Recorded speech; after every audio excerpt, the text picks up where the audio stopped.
What'd y'all do with everybody? Did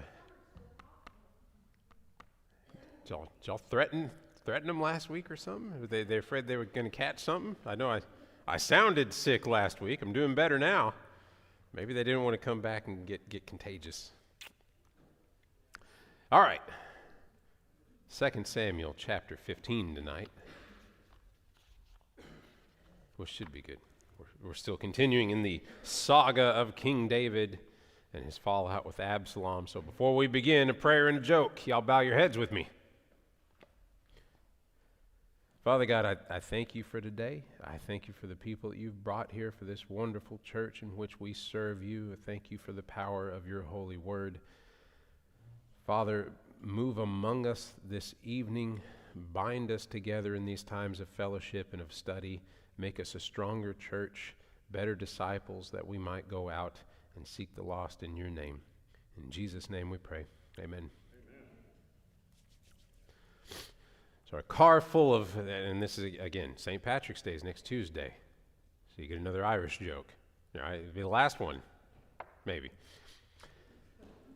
Car full of Irish nuns are sitting at a traffic light downtown Dublin when a bunch of rowdy drunks pull up alongside them. One of them rolls down his window and he yells out at the nuns, "Hey, give us a kiss, you penguins."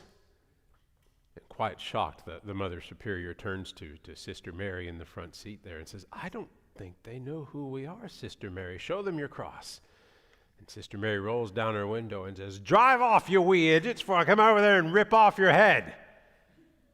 And then she quite innocently looks back at the Mother Superior and says, was that cross enough? All right, that's not bad.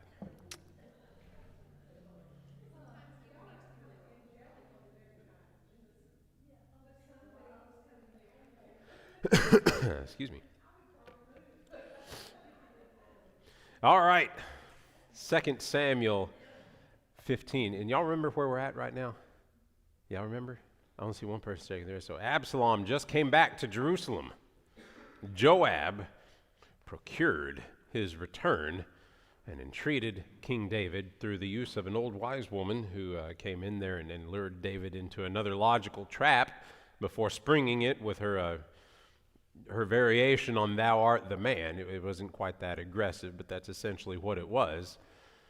And King David said, "Hey, Joab put you up to this?" And she said, "Yeah, he did. He told me everything to say, brought me down here." And he said, "All right, fine, go ahead." And he turns to Joab and he says, "Go ahead and bring Absalom back." Absalom comes back from Geshur, where he is in exile with his grandfather, where he fled after he killed Amnon, the eldest heir to the throne.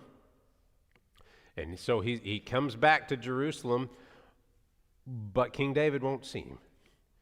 And that goes on for 2 years. He won't see Absalom. He's more or less under house arrest. He doesn't have quite the freedom. He's not seeing King David. So Absalom sends for Joab.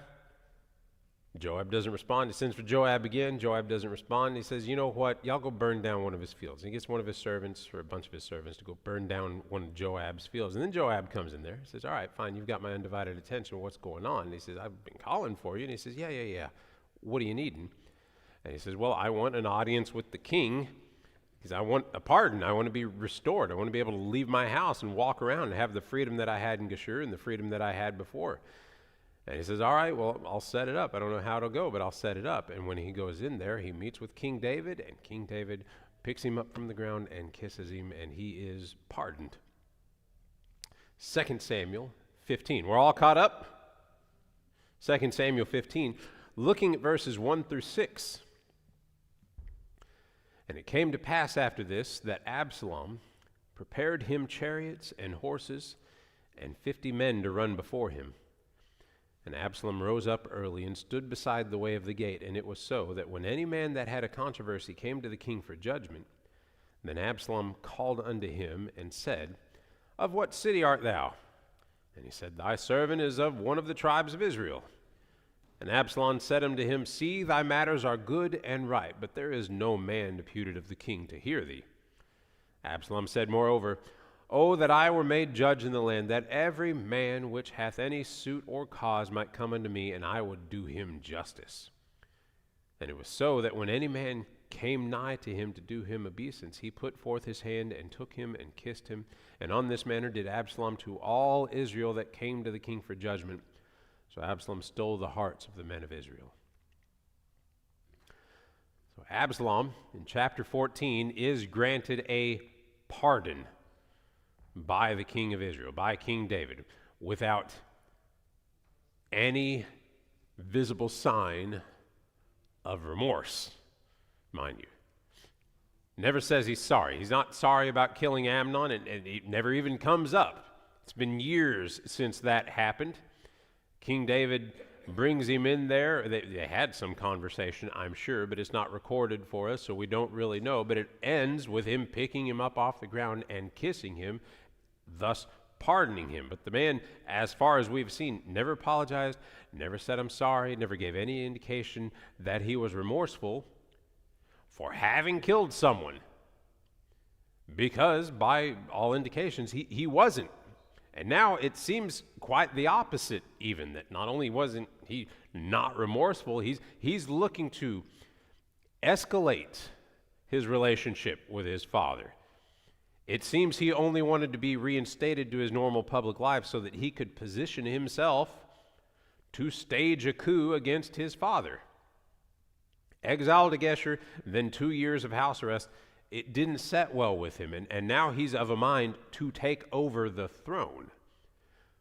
So step one in that is to make himself visible in the public eye, to build up his reputation as a man of power and wealth and a man of the people. So he starts with chariots and horses and servants, and not just servants, but literally a procession of men that don't do anything but just run beside the chariot. They just put on a show, just so that everybody, when he's going through town, can look at him and say, there goes Absalom. Look at that procession. Look at those chariots. It's like buying a really nice Aston Martin or Rolls Royce or something like that here. He sets himself up with the same kind of procession that a foreign dignitary coming into Jerusalem would have. And then once he had his entourage, he started waking up early, parking his chariot and all his men right by the royal gate, the gate of the royal palace. Now, the gate of the city, and we've seen this before, the gate of the city would have elders. And those elders would sit there and they would judge civil matters. People coming into the city, out of the city, from within the city would bring them to the elders that are known to sit at the gates of the city and say, hey, this and this is going on. We need some kind of judgment. It's the same thing that we've seen back in Genesis. What was it? Jacob, I believe. I think it was Jacob came back down after he had his wife, and then one of them died, and he wanted to buy a field to bury her, and he ended up talking to the elders. We saw it in Ruth, where at the very end of it, the kinsman redeemer goes to the gate of the city. He's talking to them. They work out a deal, and then they exchange a shoe. He takes off a shoe, and then, there's some weird customs there, but it was all done at the gate of the city with the elders there. But if anything ever got too difficult for the elders to call, or maybe you even had a problem with one of those elders, the only higher authority to which you would be able to appeal would be the king. So there is a sparse procession of people seeking an audience with the king that would pass not just through the city gates, but through the royal gate. And Absalom has now planted himself right there at the royal gate in order to intercept those people. And anytime one of them walks up, Absalom calls out to them, and he makes a little bit of small talk, builds up that rapport, pressing the flesh, kissing hands and shaking babies, right? He's doing politics. Absalom calls out to them. He makes a little small talk. He gets straight to business right after that, and he tells them, I'm sure the matter that you're bringing before the king is substantial, and I'm sure you are in the right, but there's no one in that court who's going to be able to actually take the time to listen to your whole case. That's delegated to people. You may not even see the king. You might just see one of his subordinates in there to hear the matter and make some. The king doesn't have time. It's impossible for him to hear every side of every dispute and make a genuine judgment about it. But then he says, but man, if I were judge over the land every man that would come before me, you can be sure I would hear them out completely. I would render unto him a just and righteous verdict every single time. And in verse 5, it says, and it was so that when any man came nigh to him to do him obeisance, he put forth his hand and took him and kissed him. So in verse 5, it says, when any man would come up to him and would actually humble themselves before Absalom, he'd get down on the ground and pick him up and say, no. I know I'm a prince. I know I'm the king's son. Get up, stand up. I'm one of you. Get up here with me. And he would embrace them and give them the much more familiar greeting of a kiss. Kiss him on the cheeks, just like they do in Europe. Mwah, mwah. Come on, man. You know me. We're friends. We're buddies. We're the same. I'm a prince. I get it, but you don't need to be down on the ground groveling before me. Stand up here. He's a man of the people. And after doing that to everyone that he met at the gate for a while, Absalom began to really win the hearts of the people. He stole the hearts of the men of Israel from King David, whom they had loved for so long. Verses 7 through 10. And it came to pass, after 40 years, that Absalom said unto the king, I pray thee, let me go and pay my vow, which I have vowed unto the Lord in Hebron. For thy servant vowed a vow while I abode at Geshur in Syria, saying, If the Lord shall bring me again indeed to Jerusalem, then I will serve the Lord. And the king said unto him, Go in peace. So he arose and went to Hebron. But Absalom sent spies throughout all the tribes of Israel, saying, As soon as ye hear the sound of the trumpet, then ye shall say, Absalom reigneth in Hebron. So first off, 40 years in verse 7. By all accounts, I say by all accounts, by most accounts, is a mistranslation from the King James. There are other translations out there that go to older manuscripts that show this as 4, not 40. And 4 makes so much more sense because he's young when he does all this. It can't really be 40. So some of you might even have a translation that says 4. It can't be 40 because Absalom was born after David was crowned. And David's whole reign as king is quoted in the Bible as being 40 years and 6 months. So for him to have spent 2 years in Geshur and then waited 40 years, well, David wasn't even king for 42 years, so it has to be 4. The Latin Vulgate has it down as 4. Josephus has it down as 4. It's 4. Absalom spent 4 years campaigning, planting himself in the minds of the people. And at the end of that period of time, when he thought he was solidified, when he felt he was polling well with the people, when he could turn on a CNN commercial and there's a guy on there saying Absalom's at 80% right now and King David, the incumbent, is down to this percentage here. When he felt he was on good ground, Absalom went to King David and requested that he be allowed to go to Hebron. And he tells David, I made a solemn vow to God while I was in exile that if God would ever see fit to return me to Jerusalem, then I would go and serve God, make a sacrifice to God.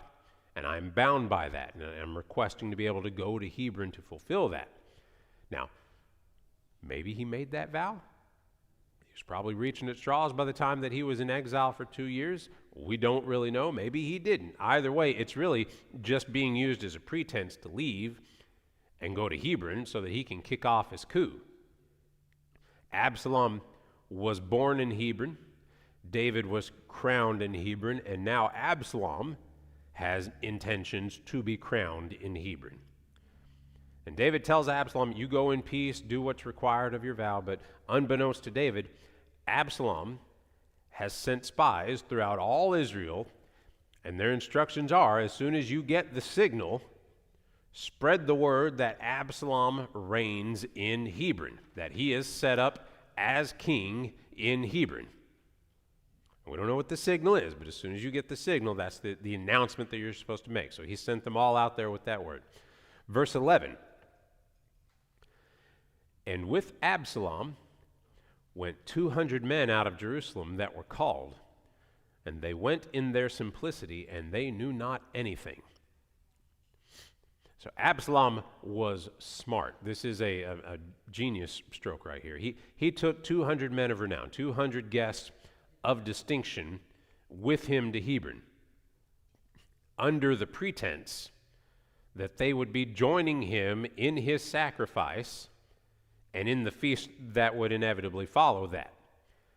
And given that Absalom was a prince, and Absalom was so popular with the people after he's been campaigning for 4 years here, everyone who got that invitation didn't have to give it a second thought. They were more than happy to go.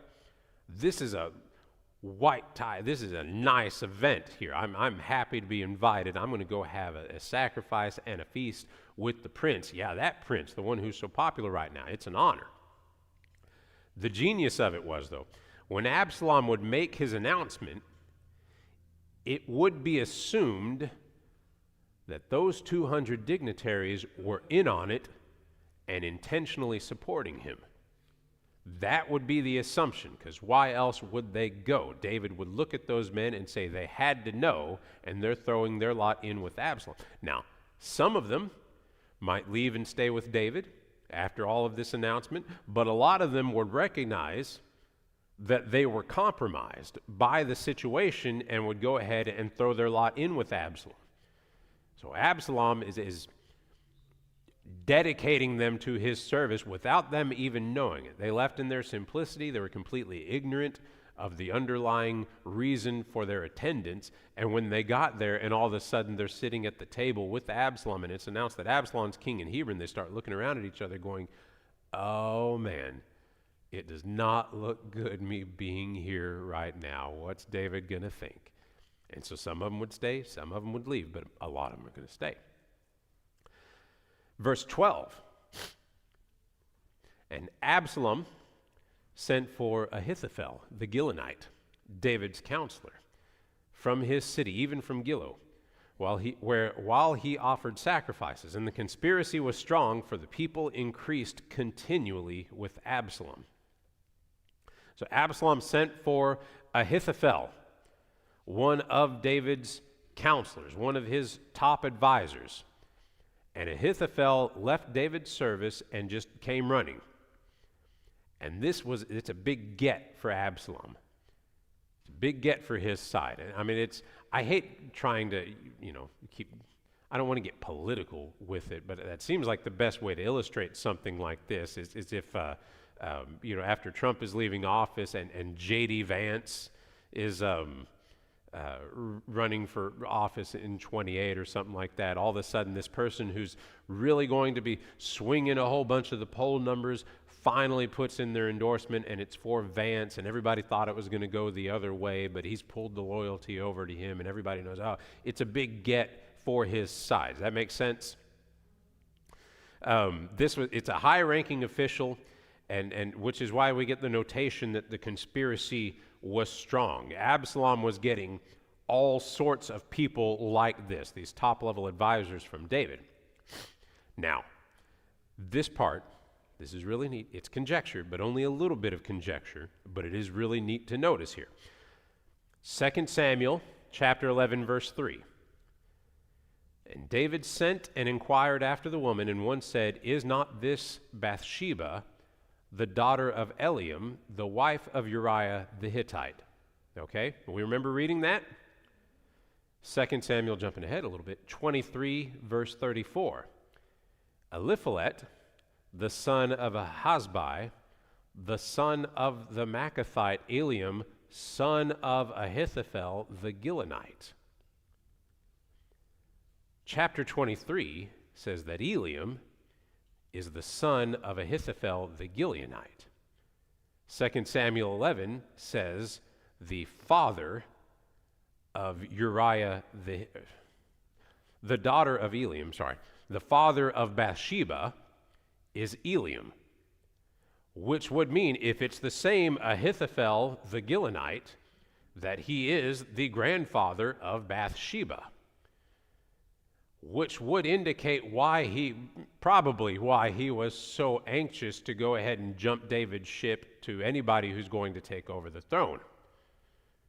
Now again, we don't get direct confirmation that Ahithophel the Gilonite and Ahithophel the Gilonite are the same person. It seems very likely that this person who was a top advisor jumped ship because he didn't like the way that King David treated his granddaughter. So again, not 100%, but very interesting thing to notate in your Bible there. He might not have liked the way that King David procured Bathsheba as his own wife, killing his grandson-in-law to take his granddaughter away. Verses 13 through 16. Excuse me. And there came a messenger to David. I'm sorry, I know that messes with the audio, but we got to do it. And there came a messenger to David saying, the hearts of the men of Israel are after Absalom. And David said unto all his servants that were with him at Jerusalem, arise and let us flee, for we shall not else escape from Absalom. Make speed to depart, lest he overtake us suddenly and bring evil upon us, and smite the city with the edge of the sword. And the king's servant said unto the king, behold, thy servants are ready to do whatsoever my lord the king shall appoint.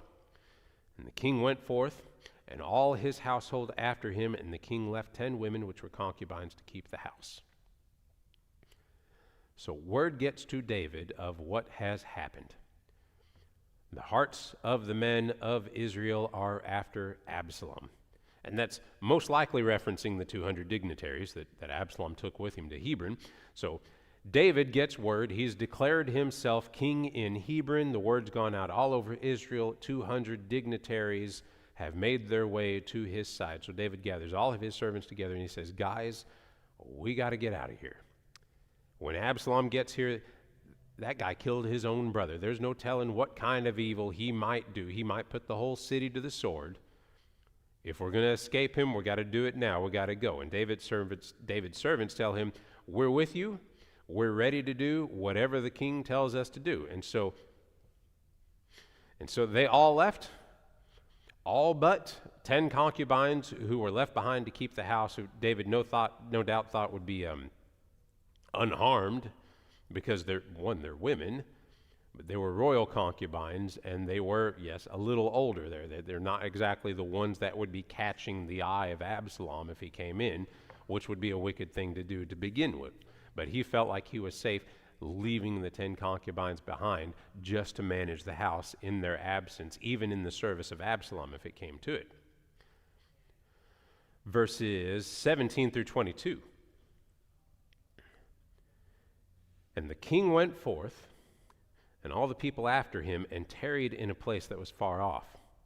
And all his servants passed on beside him, and all the Kerethites, and all the Pelethites, and all the Gittites, 600 men which came after him from Gath, passed on before the king. Then said the king to Ittai the Gittite, wherefore goest thou also with us?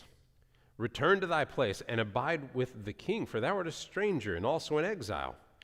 Whereas thou camest but yesterday, should I this day make thee go up and down with us? Seeing I go whither I may, return thou, and take back thy brethren. Mercy and truth be with thee. And Ittai answered the king and said, as the Lord liveth, and as my lord the king liveth, surely in what place my lord the king shall be, whether in death or life, even there also will thy servant be. And David said to Ittai, go and pass over. And Ittai the Gittite passed over, and all his men and all the little ones that were with him. David flees from his own palace, takes everybody with him. And just like we explained in the previous bit of scripture, he took everybody except for 10 concubines that he left there to manage the house. And we've seen the Cherethites and the Pelethites mentioned before. In 2 Samuel 8, it lists them as David's most trusted soldiers, David's personal guard. David gained their service back in Ziklag. You remember Ziklag? That's the city that the king of the Philistines gave David when he said, hey, there's jealousy here within the ranks of the Philistines. We need our own place to operate separate from you. And he gave him a city north of Gath called Ziklag, and that was their base of operations for a long time there while David was carrying out the raids on the nomadic tribes. So while he was in Ziklag in exile from King Saul, he gathered the loyalty of these men. And it mentions in verse 18 here, the Cherethites, the Pelethites, and all the Gittites. But Gittite, that just means person from Gath. That's Texan is person from Texas. Gittite is person from Gath. What this is saying is David had 600 Philistine soldiers with him that were faithful to him and followed him even still when he was fleeing from Absalom. And in verse 19, David turns to this guy named Ittai from Gath, and Ittai is a leader among the Philistines, a respected general of sorts, and this guy only arrived yesterday. Of all the timing, he says, dude, you just got here yesterday. Go back to the palace. Live with the king. He's not going to bother you. You're a stranger in all these matters. You're essentially neutral. You only got here yesterday. And he's pretty much saying, I appreciate the gesture of loyalty, but I don't know where this road's going to take us. Take your people, work out whatever good life you can. You have my blessing. But Ittai wasn't having any of it. And he made an oath. Yes, ma'am. So he made an oath, and he says, as the Lord liveth. But we don't take that to mean that he was a fellow believer, as David was. He was from Gath. That is the formula that they would commonly use for an oath. Whether they meant it by God or not, he's taking an oath in the way that is commonly taken. He's probably not a follower of God like David is. It's just a common form. But regardless, Ittai makes an oath that he's going to stick with King David. Yes, ma'am. Okay, verse 19 says, why do you also go with us? Oh, then the king said to Ittai, why do you also go with us? Go back and stay with the king. What king? Absalom. David's in exile, essentially. David's calling Absalom. He has declared himself king, and he's got all the people. David is leaving his palace. Leaving his palace with a bunch of Philistines and servants. That's all he could gather to him. So he's saying, you go live with the man that's proclaimed himself king. He's not going to bother you. And you've got no real loyalty to me because you just arrived yesterday. The beauty of the oath here, the way he words it, what does it remind you of? Ittai answered the king and said, as the Lord liveth, and as my lord the king liveth, surely in what place my lord the king shall be, whether in death or life, even there also will thy servant be. Sounds a lot like Ruth, doesn't it? Ruth 1:16-18, but Ruth said, do not urge me to leave you or turn back from following you, for where you go I will go, and where you lodge I will lodge. Your people shall be my people, and your God my God. Where you die I will die, and there I will be buried. Thus may the Lord do to me, and worse, if anything, that death parts you and me. This is a testament to the character of Ittai. And it's sad we don't get a whole bunch of background or anything really going forward a lot on this guy. But just as Ruth was able to bind herself, recognize the righteousness of the situation, the horrible thing that was being done, she bound herself to her mother-in-law. It's the same thing with Ittai here. He's saying, this ain't right, what's being done to you. You're a good king by all counts. You've been good to my men, the Philistines here. Wherever you go, I'm going to go because I can see the character that's within you. When David's own son and so many of the people who were so friendly to David were turning their backs on him, a soldier from Gath, who had known David all of a day, made an oath to stick with him wherever the path leads. And David accepted his faithfulness and said, all right, go ahead, gather the people, and let's go ahead and cross over the brook Kidron. That's what it's talking about where it says cross over here. Verses 23-26. And all the country wept with a loud voice, and all the people passed over. The king also himself passed over the brook Kidron, and all the people passed over toward the way of the wilderness. And lo, Zadok also, and all the Levites were with him, bearing the ark of the covenant of God. And they sat down the ark of God, and Abiathar went up until all the people had done passing out of the city. And the king said unto Zadok, carry back the ark of God into the city. If I shall find favor in the eyes of the Lord, he will bring me back again and show me both it and his habitation. But if he thus say, I have no delight in thee, behold, here am I. Let him do to me as seemeth good unto him. When it says all the country wept, understand this. This is not an escape in the middle of the night. This is not some people woke up the next morning and noticed David was gone. This was a very large procession of people leaving the city in a very public way, a very shameful event. David is essentially tucking tail and running. And it's shameful that Absalom would do such a thing. It's shameful that David has fallen to the point of losing his own city. And while a lot of the hearts of the people were surely turned to Absalom, that does not mean that those people forgot or even had ill feelings towards King David.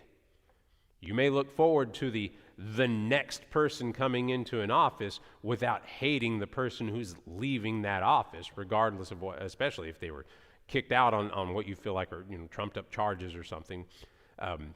The procession passes over the brook Kidron toward the wilderness. And when the Levites, the priests, come to the brook with the ark of the covenant, and Zadok, the high priest, Abiathar went up on it. There's two high priests at the time. There's Zadok and Abiathar. Abiathar goes up to a high place either to pray or to offer sacrifices as the people entered in the wilderness. But Zadok stays and he speaks with King David at the edge of the brook before the ark passes over. And David looks at the situation. He says, man, take the ark back. We're not going to do this. We're not taking the ark across the brook and into the wilderness to, for whatever to happen to it. We're not carting the ark all the way through the wilderness like it's some useless piece of luggage. Take it back, put it where it goes, stay with it, and if God wills it, he will bring me back to Jerusalem, and I will see it, and I'll see the temple again. But if God chooses to judge me in the wilderness, then the ark is going to be safe back home. I'm not escaping God's judgment. And so that's what happens. Verses 27 through 30. The king said also unto Zadok the priest, Art not thou a seer? Return into the city in peace, and your two sons with you, Ahimaaz thy son, and Jonathan the son of Abiathar. See, I will tarry in the plain of the wilderness, until there come word from you to certify me. Zadok therefore and Abiathar carried the ark of God again to Jerusalem, and they tarried there. And David went up by the ascent of Mount Olivet, and wept as he went up, and had his head covered, and he went barefoot. And all the people that was with him covered every man his head, and they went up weeping as they went up. King David tells Zadok either, and it's the translation on verse 27 is a little weird, because in King James says, the king said also unto Zadok the priest, Art not thou a seer? Now, that's either more accurately translated, and we can't really say, given it, aren't you a seer? Return, go back and see some things for me and spread word of it, bring word back to me here. Or he's just saying, oh, seer, return. It's either an exclamation or a question, but the way it's worded is ambiguous here. Regardless, he's calling him a seer and he's saying, go back. Either way, his instruction is for Zadok to go back to the city. And David says, I will dwell in the plains. I will await word from you on how things are going in Jerusalem. You go do your normal priestly duties, but keep your ears open, keep your eyes open for me. And that's what happened. The two priests, Zadok and Abiathar, returned to the city with the ark. David continued on out into the wilderness. And I know, up to this point, this escape, it reads kind of dry until you get to this point here. It's just like a point-by-point account of what happened. But then you come to verse 30 and you realize this is not a casual stroll. And this is not just slightly sad. This is a raw, emotional trudge out the back door of his palace into the wilderness. David is in mourning with his head covered and his shoes off. Now, everybody's crying. They're all crying, but David has taken his sandals off as he makes his way through the wilderness as a form of like penitence, self-infliction, self-humiliation. He's punishing himself as he goes along crying because This is the sword that was brought upon his house because of David's own sin. He is rightly seeing the consequences of what he did, what God told him would come to be, and he's punishing himself for it. So he is in mourning almost for his reign, for Jerusalem, for the city. As he makes his way out there, he's fighting feelings of deserving all of this happening to him, and on top of it, the shame of knowing that he's dragged all these people into it with him. So it's this long, sad procession of at least 600 people. 600 was the men. They were talking about, he passed over the brook Kidron in the previous passage with the little ones there. So there's men, women, children. If we double 600, we're looking at least 1,200, and that's just the Philistines. That's not counting servants. So he might have anywhere up to 1,500 people going out the back door with him, all of them moaning and wailing and mourning, and David at the front of them with his head covered, barefoot, trudging into the wilderness. Has shown he plays the long game, right? Right. Do you think Joab?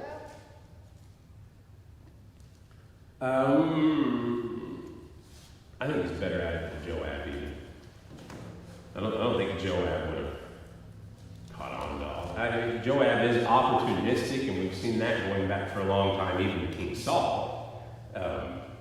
But Absalom has had too many strokes of genius here in pulling out the 200 people to go with him to the feast. That wasn't Joab's idea. That was Absalom there.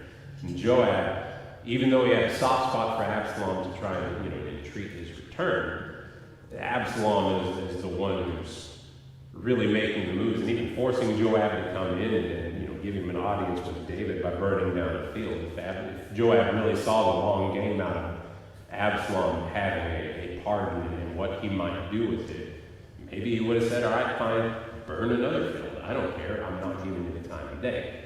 Who knows? It's a lot of subtext here, but that's what makes these stories so interesting. 31 through 34. And one told David, saying, Ahithophel is among the conspirators with Absalom. And David said, O Lord, I pray thee, turn the counsel of Ahithophel into foolishness. And it came to pass that when David was come to the top of the mount, when he worshipped God, behold, Hushai the Archite came to meet him with his coat rent and earth upon his head. Unto whom David said, If thou passest on with me, then thou shalt be a burden unto me. But if thou return to the city, and say unto Absalom, I will be thy servant, O king, as I have been thy father's servant hitherto, so will I now also be thy servant. Then mayest thou for me defeat the counsel of Ahithophel. So Ahithophel, who again was probably Bathsheba's grandfather, was one of David's most trusted counselors. Despite whatever private feelings he might have had about King David, he was a professional, and he was looking out for the kingdom, and he would give David good counsel, and David considered him a trusted friend. He was part of the inner circle.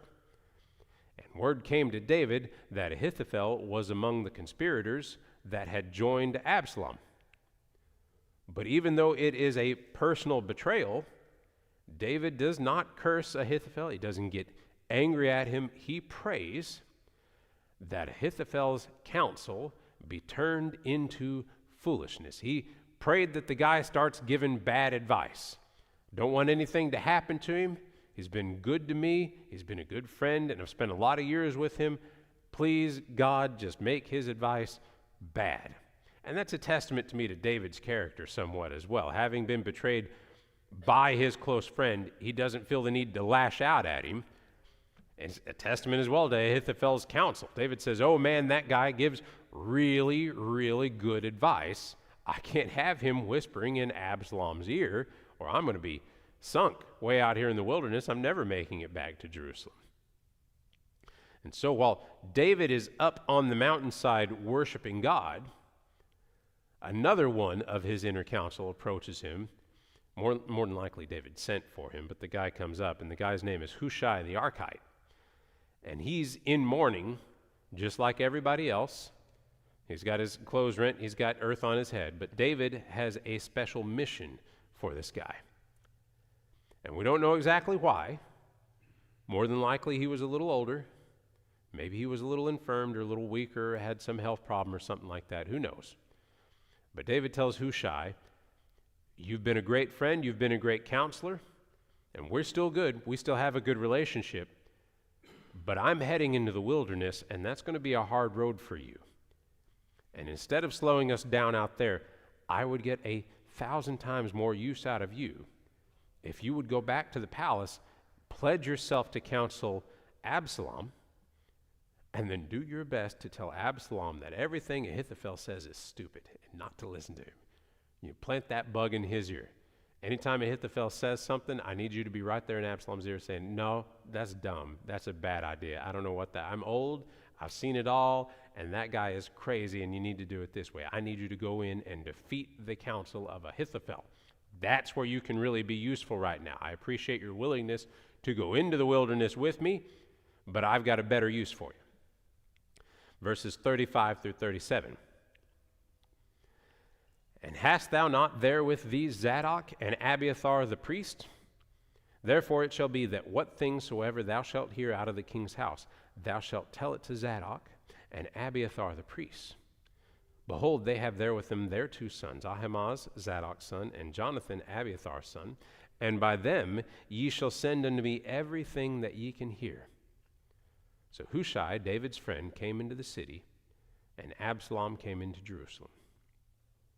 So Hushai, which again, David's friend, David's longtime counselor, says, you know what? I can do that. Wasn't looking forward to a trek through the wilderness anyway. I'll go back to the palace, and I'll play spy for you. This sounds like fun.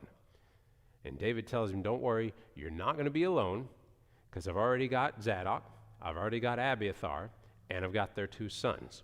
So the 5 of you have a little spy network going right now. I've got the priests and their sons. They're already there at the city with the ark. I need you to go in there, make your way. Give them the password. I don't know what all it said. I don't know how spy this got, you know. So whatever you hear, you tell whatever you hear. You keep your ears open for all the gossip, for whatever Absalom's doing. And you tell Jonathan, and you tell, what's the other one's name?